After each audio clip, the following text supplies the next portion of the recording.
Boum les gars, comment ça va? J'espère que vous allez bien. Bienvenue sur JT Box. Les gars, on va parler de la soirée du 18 mai. Je suis trop content de cette soirée. Franchement, il y a des super combats. Euh, Unification chez les poids lourds, plus de 91 kilos. Tyson Fury contre Alexander Usyk, samedi 18 mai en Arabie Saoudite, les gars. Promoteur Bob Arum, donc Top Rank, et Frank Warren, Queensberry Promotion. C'est dispo sur DAZN à 19 balles 99, les gars. Ils nous ont tués là avec tous les pay-per-view. Après, c'est dispo sur une chaîne, une autre chaîne là. J'ai vu ça, mais une chaîne anglaise, je crois. Ouais, je sais plus. C'est pas Sky. Non, je sais pas si c'est pas Sky Sport. Je sais plus. Bon, bref, en tout cas, tu connais, hein. IPTV, Telegram. Tu connais la musique. Les gars, on va pas faire une vidéo trop longue. On va faire une analyse et un prono de ce combat. Je vais vous dire mon prono, tout ça, ce que j'en pense, ce que je pense qu'il va se passer lors de ce fight. Donc, Tyson Fury, les gars, c'est 35 combats, 34 victoires, 0 défaite, 1 match nul, 24 victoires avant la limite. Il est top 3 mondial chez BoxRec, top 2 en Angleterre, numéro 1 Anthony Joshua. Il a la ceinture WBC, il a 230 rounds dans les pattes depuis qu'il est passé pro en 2008. Il a 35 ans, droitier, il fait 2,06 m les gars, un géant. Son dernier fight en octobre 2023 contre Ngannou, il remporte à la décision partagée en 10 rounds. Usyk, c'est 21 combats, 21 victoires, 0 défaite, 0 match nul. Il a 14 victoires avant la limite. C'est top 1 chez BoxRec, top 1 ukrainien. Il a la ceinture IBF, IBO, WBA, WBO. Il a 177 rounds dans les pattes depuis qu'il est passé pro en 2013. C'est une grosse carrière en amateur aussi. Là, je vous compte que les rounds en pro. Il a 37 ans, gaucher, 1,91 m. Donc, il y a presque 15 cm de différence, les gars. C'est beaucoup. Son dernier fight en août 2023, excusez-moi les gars, contre Daniel Dubois, qui met KO au 9e. Les gars, ça sera son 6e combat chez les poids lourds. Faut savoir que Usyk a commencé chez les poids lourds en 2019. Son premier combat, je crois, chez les poids lourds, c'est contre Witherspoon, un truc comme ça, je me rappelle. Je sais plus si c'est lui ou avant. Je sais plus si c'est. Ah, je crois que c'est Witherspoon. Ah, vous me direz dans les commentaires c'est quoi son premier fight chez les poids lourds. Mais en tout cas, ça fera son 6e combat chez les poids lourds. Et c'est à prendre en compte. Même s'il s'est bien acclimaté, c'est vrai. Il a notamment livré des guerres contre Chisora. Il a pris Joshua 2 fois. Daniel Dubois. Là, il a 9 mois sans boxer. Donc, ça fait beaucoup quand même. Sachant que son dernier fight contre Dubois, pour moi, c'était pas zinzin. On va pas se mentir, c'était pas un combat qui mettait en valeur Usyk. Du moins, son côté technique, tout, c'était compliqué ce combat, c'était bizarre. J'entendais beaucoup, les gars, quand on a fait une station box, là, à la fin, quand on était entre nous, station, épisode 3 les gars, si vous l'avez pas vu, on discutait de ce fight et il y avait beaucoup un argument, je sais plus c'est qui, les gars, vous me direz en commentaire, qui disait Tyson Fury, il a pas affronté grand monde. Tyson Fury, ça a toujours été un poids lourd, les gars. Je vous rappelle, il a 35 combats, 34 victoires, un match nul. Tu peux pas me dire il a pas affronté grand monde en me disant que ici qu'il a affronté plus de noms que lui, tu vois. C'est un argument pour moi qui tombe à l'eau malheureusement. Si je prends rapidement comme ça, deux têtes de mémoire, Tyson Fury c'est Chisora x3 et il prend pas Chisora. Certes, le dernier Chisora c'est un Chisora en fin de retraite, mais les deux premiers avant c'est Chisora quand même en pleine forme.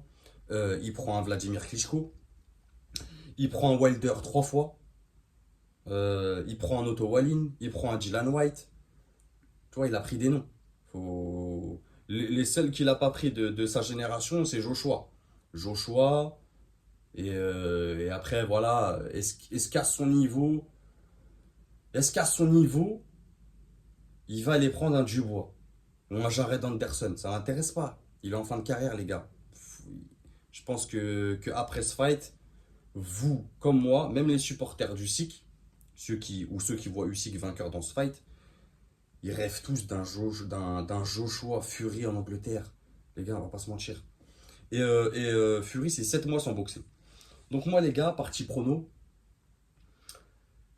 Et de toute façon, vous savez déjà que moi, je vois Fury. De toute façon, Fury, quoi qu'il arrive, même sans faire une analyse vraiment profonde, il est favori sur ce fight. Tu vois? Vraiment favori. Même si son combat contre Ngannou face à un débutant en boxe, c'était éclaté, les gars. Moi, je l'ai toujours dit. Éclaté. C'est un Fury, franchement, je ne l'ai pas reconnu. Mis à part quand il faisait des accélérations qui étaient par parcimonie. Mais voilà, franchement, nul. Combat à oublier pour moi. Donc mon prono, les gars, je vais dire, je vais dire Fury à la décision, unanime. Je me risquerais peut-être même à dire un Fury TKO ou arrêt de l'arbitre dans la deuxième partie de combat, genre avant le 11e. Tu vois, si Fury il parvient à TKO ou un arrêt de l'arbitre avant le 11e, ça ne me surprendrait pas.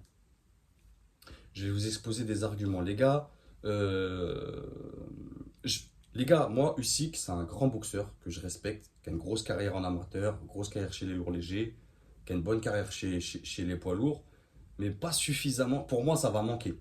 Ça, ça, ça va manquer de combat chez les poids lourds. Je vous rappelle, ça sera son 6e combat chez les poids lourds. Pour moi, ça ne sera pas assez pour aller défier un Tyson Fury qui m'a l'air en très très grande forme, qui m'a l'air d'avoir pris ce combat au sérieux. J'en parlais avec Malik du Temple de la Boxe, les gars.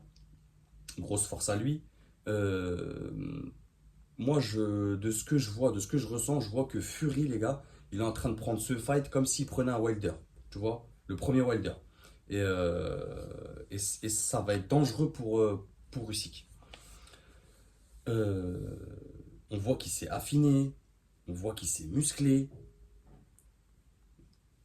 Moi, les gars, je vois vite Usyk galérer tactiquement. Tu vois?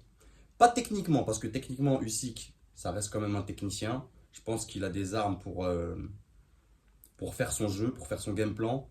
Mais tactiquement, je pense que ça va pêcher. Je vais vous dire ce que je vois sur ce fight, même si pour moi, comme je vous disais, Usyk, c'est un grand boxeur. Mais sur ce fight là, sur ce fight, pour moi, je vois Fury vainqueur, les gars.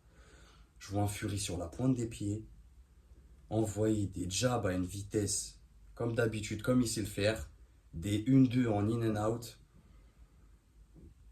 avec son physique, les gars, son allonge et le cardio qu'il a, ça va être compliqué pour Usyk d'aller trouver des solutions. Et je veux qu'on s'entende bien sur le fait, pour moi, Fury va gagner ce fight parce que je ne vois pas un Usyk avoir les solutions et les armes pour le déranger. Tu vois ce que je veux dire?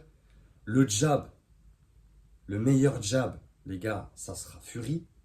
Ça, c'est clair.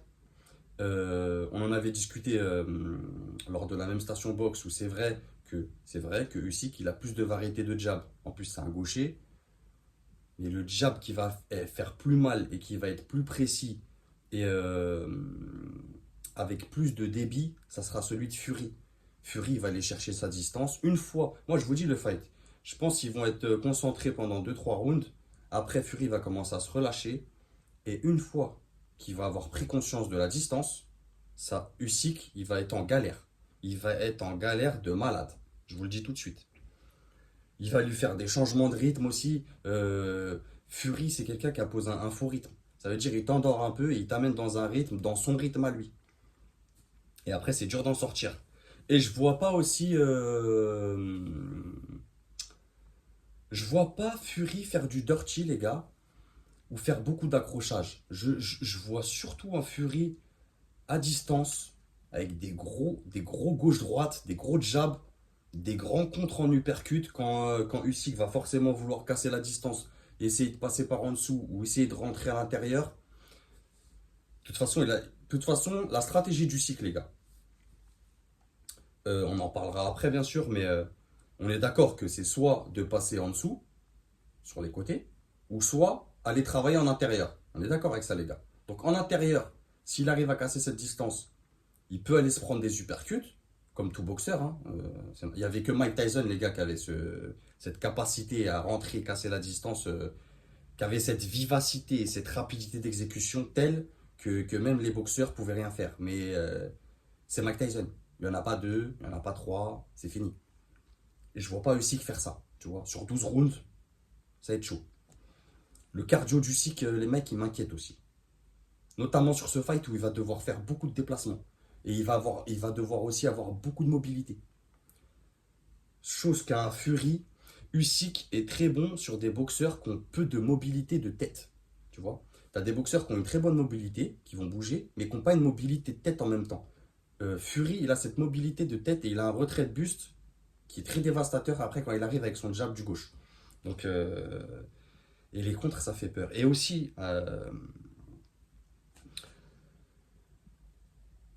je vois pas, je vois pas Usyk réussir à cadrer vraiment sur une frappe, oui. Il y a toujours des frappes qui passent. Tu vois, t'envoies ton jab, bam, bam, ça passe. Mais je vois pas sur deux trois frappes euh, tous arriver au but. Tu vois, Fury, c'est une anguille, les gars. Il a des mouvements d'épaule, il est grand, il va aller dans les cordes. Tu vois, c'est vraiment. C'est quelqu'un qui va mieux gérer l'espace du ring par rapport à un Usyk. Fury, il va se servir de son physique, il va se servir de son allonge, il va gérer l'espace du ring. Ça, c'est à prendre en compte aussi. Et un autre truc aussi, c'est la puissance qui m'inquiète. Moi, la puissance, vous me direz les gars, peut-être je me trompe, mais je vois pas Usyk faire mal à un Fury. Tu vois, comme un Wilder. euh, Après, c'est des styles de boxe différents. Mais Usyk, on est d'accord, ça a jamais été un boxeur puissant. Euh, il va piquer il va avoir besoin d'imposer beaucoup de débit. Vous voyez ce que je veux dire? Il va lui falloir du temps, beaucoup de débit et que ça touche. Et là, je le vois pas faire ça, tu vois. Je le vois pas faire ça à un Fury. Aller toucher Fury plein de fois, prendre des rounds. Ça va pas du tout se passer comme ça, les gars. Je vous le dis tout de suite. Je vois pas sur un coup, une droite ou un crochet gauche, dans les échanges, tu vois, même à l'intérieur, même s'ils sont au corps à corps, sur un crochet gauche, je vois pas Fury vaciller, tu vois. Vraiment. Vraiment pas. Je pense qu'il va même pas le toucher, les gars, pour être franc avec vous. Je pense que Fury va tellement être à l'aise et tellement préparé à ce fight et a tellement de choses pour redorer son blason après la non-performance contre Ngannou qu'il a fait.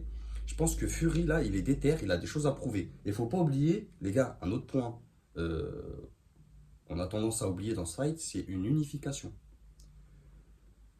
Crois-moi bien que Fury, il va pas laisser passer cette chance d'unifier les ceintures chez les poids lourds.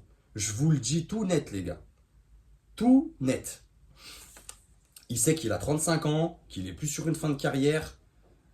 Il sait que le plus gros fight après qu'il peut faire derrière, c'est un Joshua en Angleterre. Moi, je vous le dis tout de suite, il va arriver avec la rage et avec l'œil du tigre. Mais on en reparlera, tranquille.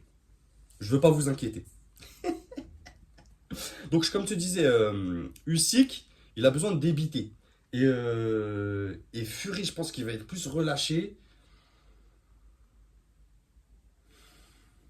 Ça va être dur de le cadrer, les gars, pour Usyk. Je vous le rappelle, il y a plus de 15 centimètres de différence.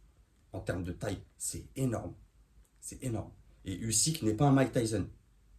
Il n'a pas ce pouvoir d'aller décrocher en bas, remonter corps face. Ça, c'est que des boxeurs légendaires qui peuvent le faire. Je dis pas qu'Usyk, c'est un. Pour moi, Usyk, c'est pas encore un boxeur légendaire. Tu vois, ça ne le sera jamais pour moi. C'est un très bon boxeur, boxeur d'élite, qui a accompli beaucoup de choses dans la boxe. Mais c'est pas un boxeur légendaire.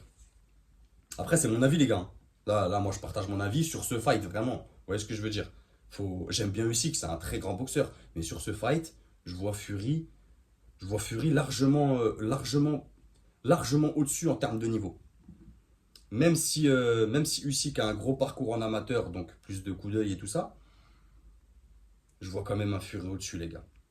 Et, euh, et, et, et, et- et j'ai beau me faire le scénario plein de fois dans ma tête, commencez à me connaître, les gars, sur cette chaîne, vous connaissez quand même. Euh, En général, on fait des pronos quand même très très proches de la réalité. C'est rare qu'on se trompe. Il nous arrivait de nous tromper, mais très, très rarement. Très, très rarement. Euh, Si vous voyez des solutions que j'ai oubliées ou des arguments pour Usyk sur ce fight, les gars, je parle sur ce fight. Mettez-vous bien dans la tête que chaque combat est différent, chaque stratégie est différente, chaque game plan est différent. Faut prendre en compte là euh, les capacités d'un Fury, de ce qu'on connaît, de ce qu'on a vu, et les capacités d'un Usyk, de ce qu'on connaît, de ce qu'on a vu aussi. Et il faut essayer de réunir sur ce fight précisément, ce momentum là, qu'est-ce qu'ils vont pouvoir faire les deux. Moi, les gars, je vois un Fury au-dessus. Maintenant, vous, dites-moi ce que vous en pensez en commentaire. Les gars, pour ceux qui étaient présents dans Station Box, épisode 3, j'ai des nouvelles de Michel Soro, les gars. Son téléphone, il s'était cassé, je sais pas quoi. Bref, on va essayer de faire une interview cette semaine avec lui pour parler de son fight. Et dites-moi si vous êtes chaud, les gars, en commentaire. Vendredi, j'essaye de faire un Station Box épisode 4 avec en édition spéciale cette soirée. Donc Tyson Fury, Alexander Usyk, Opetaya, Itoma, on parlera de Cordina, tous ces mecs-là. Donc on parlera aussi de Kabayel contre Sanchez. Donc dites-moi si vous êtes chaud. Comme ça, vendredi, on fait ça, 20h, 21h comme d'hab. Et je pense qu'on va se régaler. Et comme ça, vous montez dans live et on se fait ça sympa, les gars. Prenez soin de vous. Ciao, les gars. Merci pour votre temps. Abonnez-vous si vous passez par là. Mettez des commentaires, on discute. J'attends vos retours avec impatience. N'oubliez pas d'aller voter dans l'onglet communauté. Soit Team Music, soit Team Fury. C'est important. Ça me dit un peu le ressenti, moi, de la chaîne. Merci, les gars. Et encore une fois, prenez soin de vous. Et n'oubliez pas, c'est que de la boxe.